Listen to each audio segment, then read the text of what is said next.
From my childhood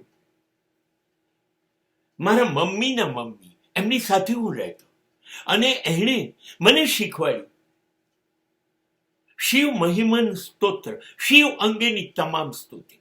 એણે મારી પાસે વિષ્ણુ પુરાણ, શિવ પુરાણ, દેવી પુરાણ, ભાગવત, ત્યાં સુધી ગરુડ પુરાણ બધું જ વંચાવ્યું. મારી પાસે બધા શ્લોક, ગીતાના અધ્યાય બધું કંઠસ્થ કરાવ્યું. કેટલો બધો નાનો હતો તો પણ મને જમવા ના મળે. જ્યાં સુધી હું મારા ઘરથી અડધો કિલોમીટર દૂર ચાલતો વગર ચંપલે એક શિવાલય હતું, એમાં જઈને જલાભિષેક ન કરું ત્યાં સુધી ખાવા ન આપે.